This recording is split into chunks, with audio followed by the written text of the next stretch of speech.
Welcome to the Forgotten Narrator. Alright, let's talk about one of the most elusive and insidious forces in the Warhammer 40k universe, the Officio Sabotorum.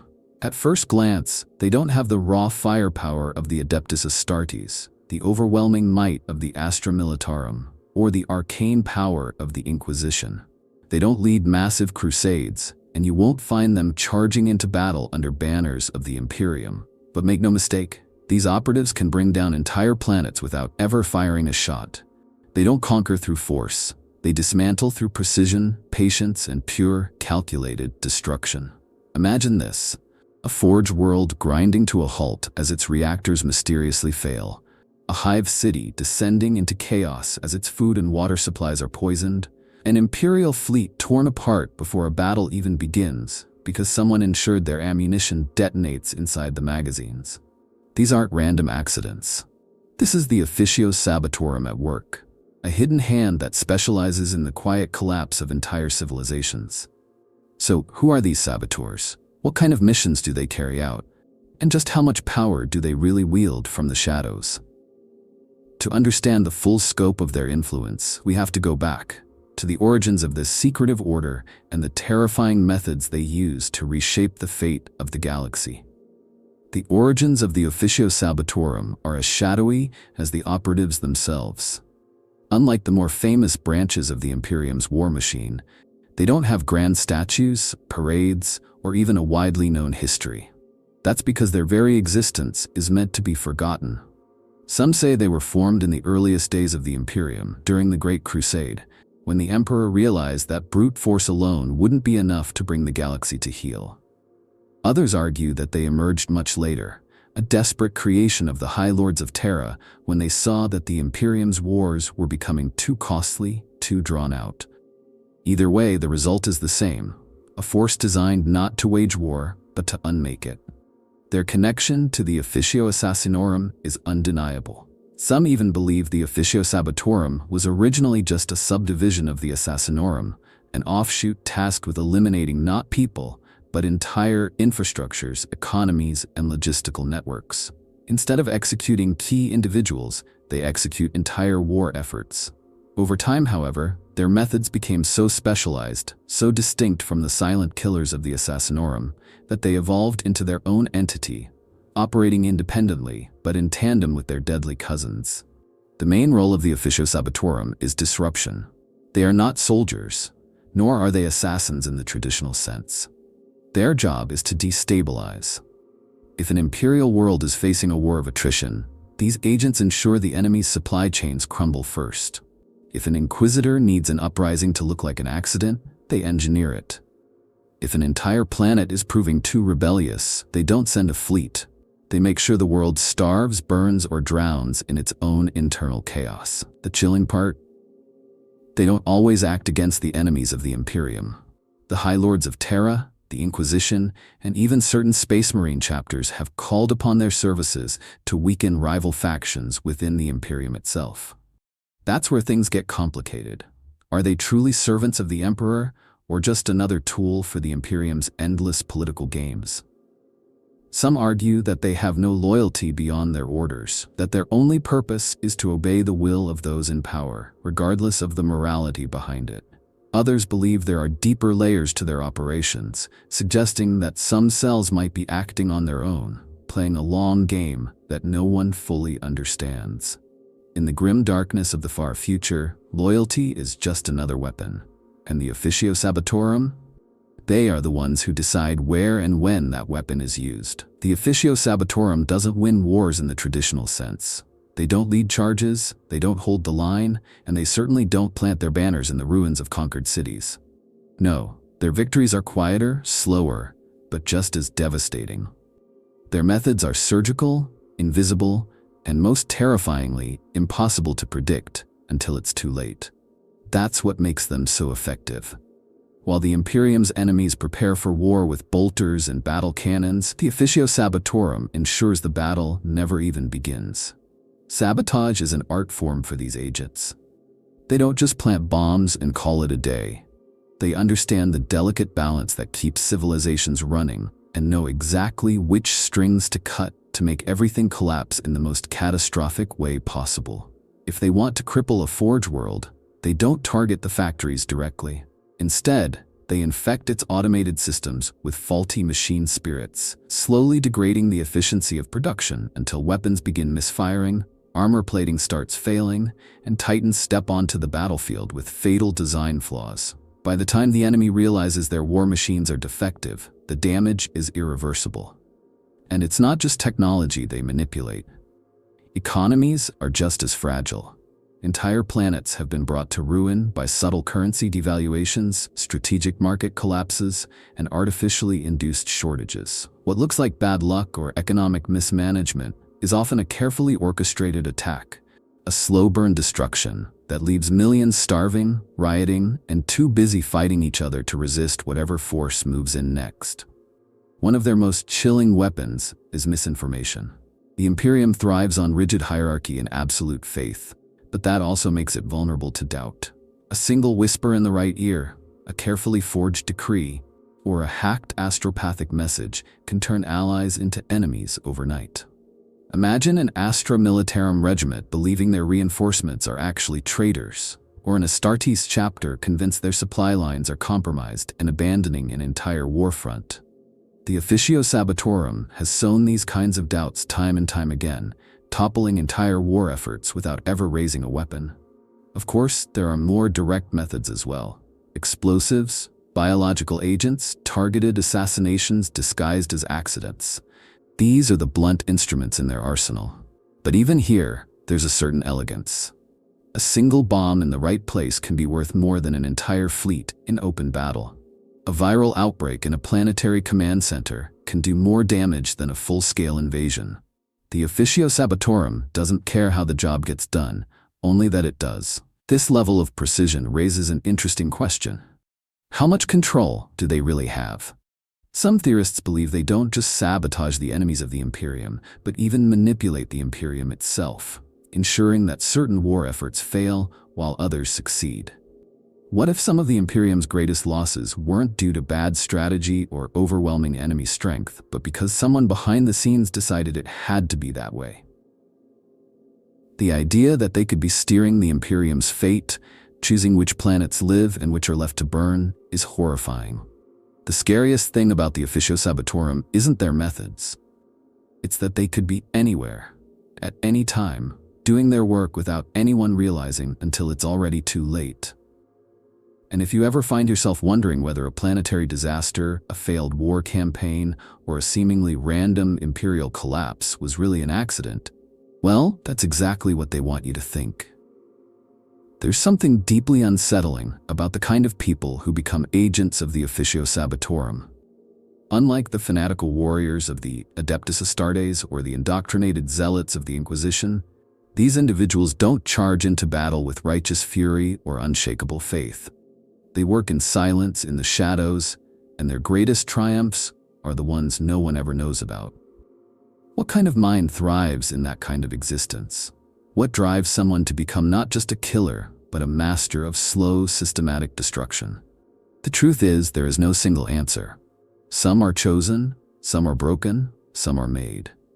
The Officio Sabotorum doesn't recruit in the traditional sense. There are no grand academies, no noble houses training their heirs for a life of secret warfare. Many of their agents are plucked from obscurity, selected from the ranks of failed soldiers, disgraced nobles, political prisoners, or even common criminals. These are people who have already learned to survive in hostile environments, who have adapted to lives of deception and secrecy. But others? Others are bred for this life. There are rumors, of course, whispered theories, that the Officio Sabotorum maintains hidden facilities where children are raised from birth to be the perfect infiltrators.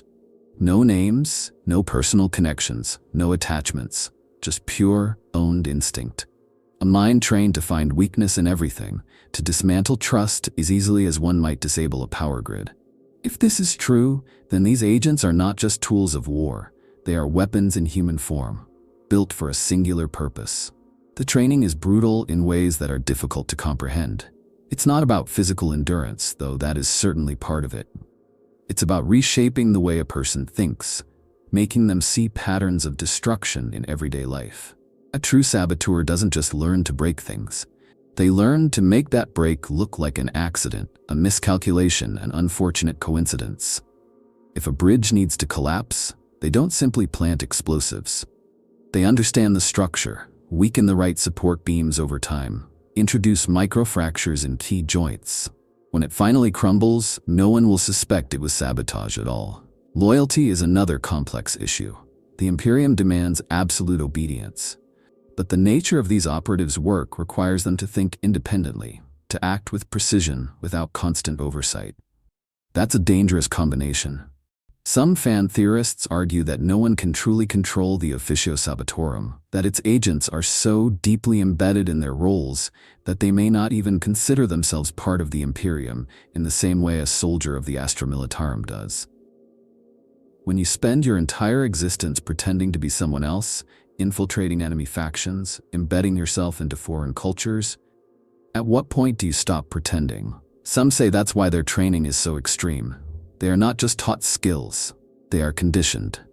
Pain, deprivation, psychological rewiring, everything designed to strip away any identity beyond their mission. Others believe there's a deeper horror at play, that many of these agents don't even know they are part of the Officio Sabotorum until the moment they are needed. Sleeper agents, buried in society, living normal lives until they receive the right trigger, the right phrase, the right set of circumstances. Then, without hesitation, they act. And if that's true, it raises an even darker question.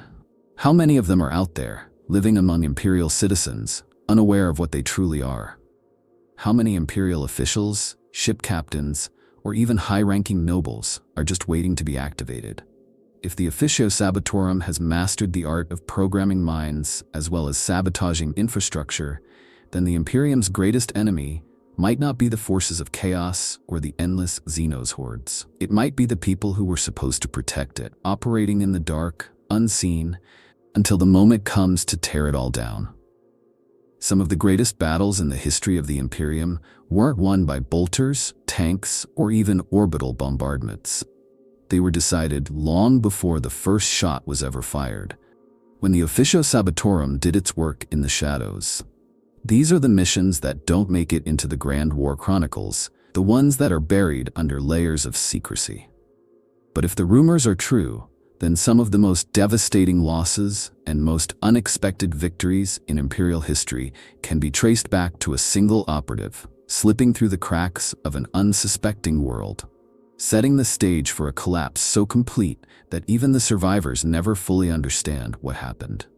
One of the most infamous operations linked to the Officio Sabotorum is the fall of Garros Prime.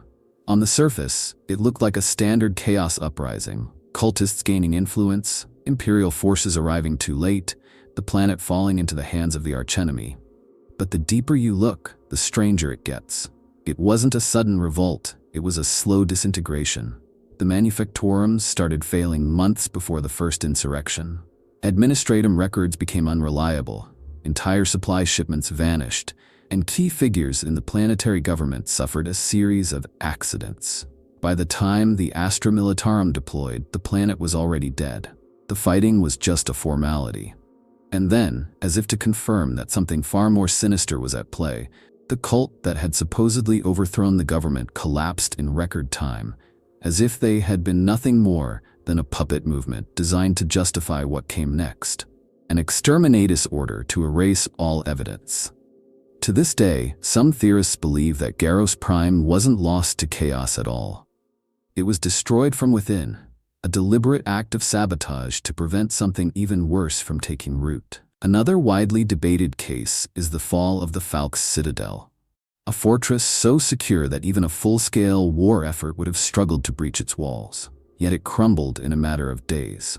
Officially, it was due to a surprise assault by Xenos raiders. But the timeline doesn't add up. The fortress's automated defenses failed right before the attack. Its stockpiles of ammunition were found filled with defective rounds, and its Vox communications were jammed with conflicting orders, creating total chaos among its defenders. If that wasn't enough, key military leaders vanished just before the battle, leaving command in the hands of unprepared subordinates. Some say the Officio Sabotorum was behind it, Not because they wanted the fortress destroyed, but because they needed it to fall at precisely the right moment to serve a greater strategic purpose elsewhere. Perhaps the most terrifying example of their handiwork is the so-called Silent War of Carvos Secundus. No warships, no armies, no visible conflict, just a hive world that slowly tore itself apart without any clear enemy ever appearing. The power grids began failing for no reason. The food processing centers stopped functioning, leading to mass riots. The ruling elite started dying off one by one under circumstances that were never fully explained. In just a few years, the world collapsed into anarchy, and when an imperial relief force finally arrived, they found nothing but abandoned cities and millions of corpses. To this day, no one knows why Carvos Secundus was targeted, or even if it was an intentional operation. But if it was, it proves that the Officio Sabotorum is capable of wiping entire civilizations off the map without ever being noticed. These are just the operations that we have some record of. Who knows how many more have been buried, erased from history to keep the truth hidden. And the real question is, how many of these accidents are happening right now, unnoticed, across the Imperium? Because if there's one thing we've learned, it's that when the Officio Sabotorum strikes, you won't know it until it's far too late. The Officio Sabotorum operates in the shadows, but they are far from alone in those shadows. They are just one piece in the vast, labyrinthine machine that keeps the Imperium from collapsing under its own weight. But how exactly do they fit into this grand puzzle? Who do they answer to? And more importantly, do they always work for the Imperium, or do they sometimes act in ways that serve only their own hidden agendas? That's where things start to get complicated. One of their closest and at times most unsettling relationships is with the Inquisition. On the surface, it makes sense. The Inquisition deals in secrets, purges, and hidden threats. The Officio Sabotorum specializes in eliminating problems before they become full-blown catastrophes. In many ways, their methods align. There are cases where the Officio Sabotorum has been used to destabilize heretical movements, dismantling cults before they gain enough traction to require an all-out military response. Some inquisitors prefer this method. It's cleaner, more efficient, and avoids the kind of attention that might turn a localized problem into a full-scale insurrection. But here's where it gets messy. The Inquisition is not a monolithic entity. It is a fractured web of rival factions, each with its own interpretation of what is best for the Imperium. Puritan inquisitors likely view the Officio Sabotorum as a necessary evil at best and a dangerous liability at worst. Some radical inquisitors, however, see them as an invaluable tool, one that can be wielded with a level of subtlety and precision that even the most skilled assassins cannot match. There are even whispers of Ordo Xenos inquisitors using the Officio Sabotorum to infiltrate alien empires, sabotaging their development so that they never become a true threat to the Imperium. But if that's true, it raises a disturbing possibility. What if some of these operations have backfired? What if the Officio Sabotorum's meddling is responsible for the rise of some of the Imperium's greatest enemies? Then there's the question of their interactions with the Adeptus Astartes. Space Marines are the Emperor's ultimate warriors, paragons of strength, discipline, and martial honor. The Officio Sabotorum is, by contrast, the embodiment of dishonorable warfare. Astartes fight on the front lines, facing their enemies head-on. Saboteurs operate from the shadows, striking before the enemy even knows there's a war to fight. That's a philosophical difference that has at times created tension between the two groups. There are stories of certain chapters, especially those with strict codes of honor, refusing to work with the Officio Sabotorum, seeing their methods as cowardly or even outright heretical. Others, particularly those with a more pragmatic view of warfare, have made use of them when necessary. The Raven Guard, for example, are known for their use of stealth and subterfuge. It's not hard to imagine them turning a blind eye to the Officio Sabotorum's operations if it serves the greater good. The Alpha Legion's relationship with them is an even bigger mystery.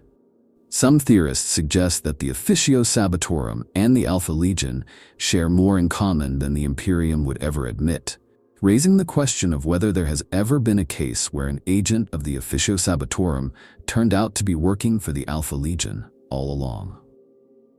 Beyond the Astartes and the Inquisition, the Officio Sabotorum's reach extends into the very foundations of the Imperium's bureaucracy. The Adeptus Administratum, the Adeptus Mechanicus, even the Astra Militarum. There is no structure within the Imperium that is entirely free from their influence. Some believe this is why they are so dangerous. If an organization exists to cause destruction, what happens when it turns its methods inward? If the Officio Sabotorum has agents embedded within the Imperium's power structures, how many of the Imperium's failures, inefficiencies, and internal conflicts have been allowed to happen? Maybe even designed to happen? That leads to the biggest and most terrifying question of all. Does the Officio Sabotorum only serve the Imperium, or does it serve something else? It's easy to believe that an organization built on deception, sabotage, and secrecy could one day start making its own decisions. Maybe they already have. Maybe right now they aren't just dismantling the enemies of the Imperium, but reshaping the Imperium itself. One unnoticed act of destruction at a time. The Imperium fights its wars with fleets of battleships, legions of genetically enhanced warriors, and armies so vast they blot out the sun. But for all its brute force, there are battles where sheer military might isn't enough. Some enemies can't be fought head-on. Some wars are lost before they even begin, unless someone, somewhere, makes sure they never have the chance to escalate. That's where the Officio Sabotorum steps in. Against the forces of chaos, their work is both necessary and incredibly dangerous. Chaos cults thrive in secrecy, spreading their corruption like an infection.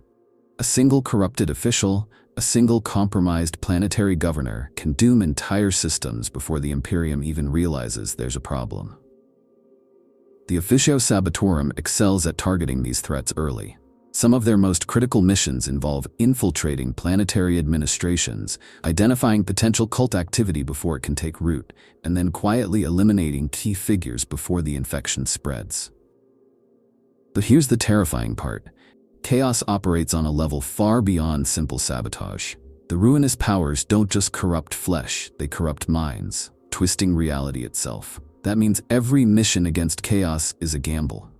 How many Officio Sabotorum agents have gone in to dismantle a heretical uprising only to find themselves slowly, unknowingly succumbing to the very forces they were sent to destroy?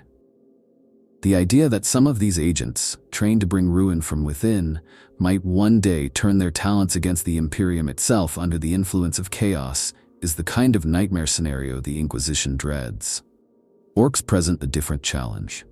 You can't intimidate orcs, you can't manipulate them into surrender, and you definitely can't outmatch them in sheer brute strength. But orcs do have one major weakness. They're completely dependent on momentum. When an orc warboss gathers a big enough army, it becomes nearly unstoppable. The Officio Sabotorum specializes in making sure that moment never arrives. Their operatives infiltrate orc-occupied worlds, planting false leads, tricking warbands into fighting each other, and sabotaging the industrial output of any captured manufactorums. There are stories of orc warlords who seem destined to become the next major threat, only for their mechs to suddenly lose access to key resources, their battleships to explode in dock, or their best fighters to mysteriously turn on each other. Was it just orcish infighting? Or was someone pulling the strings from the shadows, making sure that war ended before it could truly begin? The Tau are another prime target. Unlike orcs or chaos cults, the Tau are highly organized, with a rigid command structure and an almost religious dedication to their so-called greater good. That makes them particularly vulnerable to targeted disruption. The Officio Sabotorum's missions against the Tau often focus on psychological warfare, turning their own rigid hierarchy against them. There have been cases where high-ranking ethereals have been eliminated in ways that make it look like a betrayal from within, causing entire Tau forces to fracture. Other times, key supply routes have been subtly compromised, forcing Tau commanders into desperate positions where they make mistakes they otherwise never would. The Imperium doesn't always have the resources to commit full-scale wars against the Tau, but sometimes it doesn't need to. When the Officio Sabotorum does its job right, the Tau defeat themselves before the Imperium even lifts a finger. Then there are the more unconventional threats, the Necrons, the Tyranids, the Drukhari. Against these enemies, traditional sabotage is less effective. Necrons don't have economies to crash or weak political structures to manipulate. Tyranids don't rely on supply lines or morale. And the Drukhari? They thrive in chaos. That doesn't mean the Officio Sabotorum is powerless against them. It just means their methods have to be even more precise.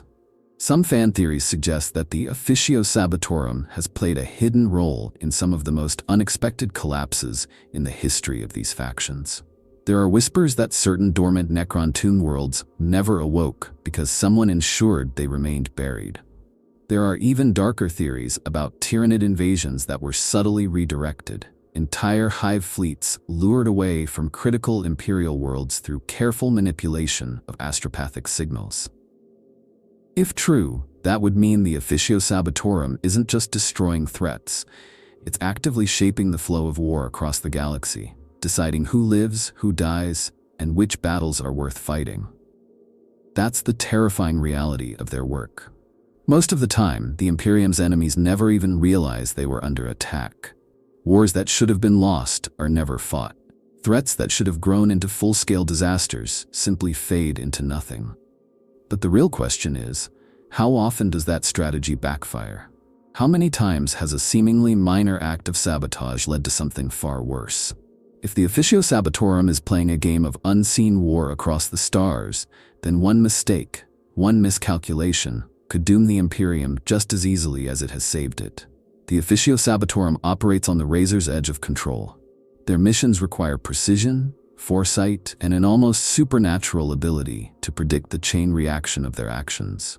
But no matter how skilled they are, no matter how carefully they plan, there's always a chance that something will go wrong.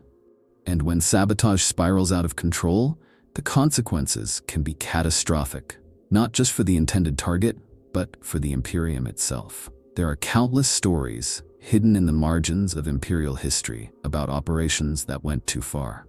Some of them are nothing more than whispers, speculation among those who have seen the Imperium's endless failures and wondered if something more sinister was at play. Others, however, have enough evidence behind them to make you stop and think.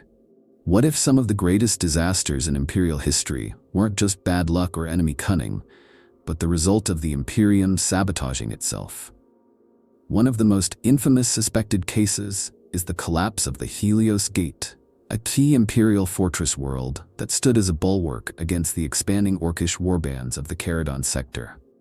Officially, it fell due to a series of poorly coordinated defensive efforts, its supply lines failing just as a massive Orc invasion force arrived. But for those who look deeper, there are too many odd details to ignore. The defense platforms in orbit failed in unison, a technical malfunction that should have been impossible.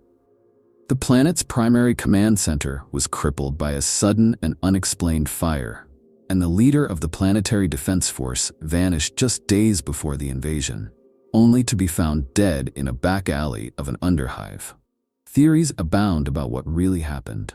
Some believe that the Officio Sabotorum was tasked with weakening Helios Gate as part of a larger strategic maneuver, expecting a small-scale conflict that could be used as a proving ground for new weapons and tactics. But if that was the plan, it backfired spectacularly.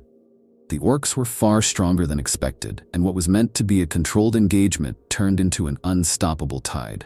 The Imperium lost a vital stronghold, and millions of Imperial citizens were left to die screaming in the dark. Then there's the case of Vandemar Prime, a prosperous forge world that suddenly collapsed into civil war without any clear reason. According to official records, the world fell to seditionists and cult activity, forcing the Imperium to intervene with overwhelming force. But those records don't tell the full story. Vandemar Prime's economy didn't crumble overnight. It was slowly and methodically dismantled. Key trade routes were severed due to accidents in the warp. A series of coincidental assassinations removed the planet's most competent leaders. Infrastructure failures piled up until production ground to a halt. By the time the first heretical banners were raised, the world was already dead in all but name. Some say the Officio Sabotorum was behind it, but the real mystery is why. Was it a mistake, Was the sabotage meant to weaken a rival political faction within the Adeptus Mechanicus, only for the planet to spiral into full-blown chaos? Or was there a deeper game being played, one where Vandemar Prime's destruction was necessary for some hidden purpose? If that's true, then the cost of that game was measured in billions of lives. And then, of course, there are the darker theories. The ones that suggest the Officio Sabotorum isn't just making mistakes, but actively working against the Imperium in ways no one fully understands. What if some of their agents have gone rogue, operating under orders that no one even knows were given? What if, deep in the bureaucracy of the Imperium, there are shadow wars being fought between different factions of the Officio Sabotorum itself, with entire planets being sacrificed as collateral damage? It's a terrifying thought, but not an impossible one. The Imperium is built on a foundation of secrecy, paranoia, and ruthless pragmatism. When an organization like the Officio Sabotorum exists, one that is allowed to act without oversight, without questions, without limits, how long before they start deciding for themselves what is necessary? How long before they stop serving the Imperium and start reshaping it according to their own vision? There's a reason why most people never hear about the Officio Sabotorum. Not just because their work is secret, but because acknowledging their failures would mean confronting a truth the Imperium can't afford to face: that the greatest threat to humanity might not always come from outside its borders, but from within. And if that's the case, how many more disasters have already been set in motion? How many more worlds are already doomed, their destruction ticking away like a bomb planted decades ago, waiting for the perfect moment to detonate? Loyalty in the Imperium is a strange thing. On the surface, it's absolute. Every faction, every soldier, every citizen is meant to serve the Emperor without question. But the deeper you dig, the more cracks you start to see. The Imperium isn't a single unified force. It's a maze of power struggles, hidden agendas, and shifting alliances. And if that's true for organizations as vast as the Inquisition or the Adeptus Mechanicus, then why wouldn't it also be true for the Officio Sabotorum? That's where fan theories start to get interesting. The Officio Sabotorum, by its very nature, operates in secrecy. Its agents don't wear heraldry, they don't announce their presence, and even within the highest circles of the Imperium, very few people actually know how they function. And when an organization is that deeply buried in the shadows, it becomes nearly impossible to tell who is really in control. Are they truly loyal to the Imperium, or do they serve something else? Or worse, are they simply serving themselves? One of the more popular theories suggests that the Officio Sabotorum isn't just a tool of the Imperium, but something far older, something that has existed since the earliest days of human civilization. Some believe that their methods, systematic destabilization, carefully controlled destruction, the slow and deliberate unmaking of systems, are too refined, too deeply embedded in Imperial history to have been created solely for the modern era. What if they were never fully absorbed into the Imperium at all? What if they've always operated independently, shifting their allegiance based on who holds the most power? That would explain some of the more bizarre inconsistencies in their operations. There have been moments in Imperial history where key battles were lost due to unexplained logistical failures, where planets that should have held strong against Xeno's incursions simply crumbled without a fight. Could it be that some of those failures weren't accidents, but deliberate acts of sabotage? If so, who gave the order, and why? Another theory, one that is even more unsettling, suggests that the Officio Sabotorum has no true central leadership at all. Instead, it's a web of independent cells, each one carrying out missions based on intelligence that may or may not be accurate, guided by protocols that no one fully understands anymore. If that's true, then the Imperium isn't just using a dangerous weapon. It's using a weapon that no one actually controls. These cells could be carrying out sabotage missions based on centuries-old orders, destabilizing worlds for reasons that are no longer relevant, or worse, executing objectives that have been subtly rewritten by unknown hands. There are also darker, far more conspiracy-laden theories. Some believe that the Officio Sabotorum has been compromised, infiltrated by forces beyond the Imperium's understanding. Could chaos have its hands in their operations, twisting them into serving the very destruction they were meant to prevent? Could Xeno's influence, particularly the enigmatic Eldari or even the hyper-intelligent Tau, have found ways to manipulate their objectives? It wouldn't be the first time Imperial assets were turned against their own people, and the Officio Sabotorum would be a prime target for such an effort. And then there's the biggest question of all. What if they aren't just shaping wars but shaping the Imperium itself? There are those who argue that the Officio Sabotorum's influence goes far beyond simple sabotage. They don't just break things. They break things in ways that allow for something new to rise in its place. Could it be that they aren't merely following orders from the High Lords of Terra, but actively shaping the Imperium's political and military landscape? Are they deciding which sectors thrive and which fall into ruin? Are they ensuring that the right leaders rise to power while quietly eliminating those who might push the Imperium in the wrong direction? If even a fraction of these theories are true, then the Officio Sabotorum is far more than just another weapon in the Imperium's arsenal. They are an invisible empire within the Imperium itself, one that has been quietly rewriting history for millennia. The question isn't whether they are loyal, it's whether the Imperium even realizes what they've become. And if they ever decided to stop serving, would anyone even notice before it was too late? The Officio Sabotorum is one of the most terrifying and least understood arms of the Imperium. They don't march in grand processions like the Adeptus Astartes, they don't inspire fear through open brutality like the Inquisition, and they don't wield the divine authority of the Ecclesiarchy. But in terms of sheer, cold efficiency, they may be the most dangerous organization in the entire Imperium. Their victories are quiet, their weapons invisible, and their power nearly impossible to measure. And yet, when they act, entire planets fall, wars are decided before they begin, and enemies crumble without ever understanding why. That's what makes them unique. The Imperium is a sledgehammer, a brutal war machine that crushes opposition through sheer force, but the Officio Sabotorum is a scalpel, cutting apart threats before they can take shape. A war can be won with bolters and chainswords, but it can also be won by ensuring that the enemy's fleet never leaves orbit, that their weapons fail when they are needed most, or that their leaders turn against each other in paranoia and betrayal. The Officio Sabotorum doesn't just destroy, they dismantle. And that kind of power, the ability to unmake entire civilizations without a single battle, is something truly terrifying. But the real question is whether their influence is truly in the hands of the Imperium, or if it has outgrown even those who think they control it. The Inquisition has oversight over almost everything, but even they have struggled to monitor the Officio Sabotorum's operations. High Lords of Terra issue orders, but how many of those orders actually reach the operatives carrying them out? And more importantly, how many missions are being executed right now based on intelligence gathered centuries ago, long after their original purpose has been forgotten? There are whispers, theories that suggest the Officio Sabotorum has become something more than just a tool of the Imperium, that it is shaping the future of mankind in ways no one fully understands. If that's true, then we have to ask, are they still a necessary evil? A hidden weapon keeping humanity alive, or have they become something else entirely? An empire within the Imperium, operating in the dark, pulling strings that no one can see? Maybe that's the scariest part of all.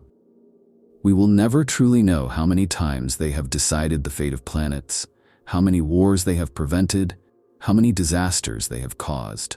Because if they have done their job right, we'll never even suspect they were there in the first place.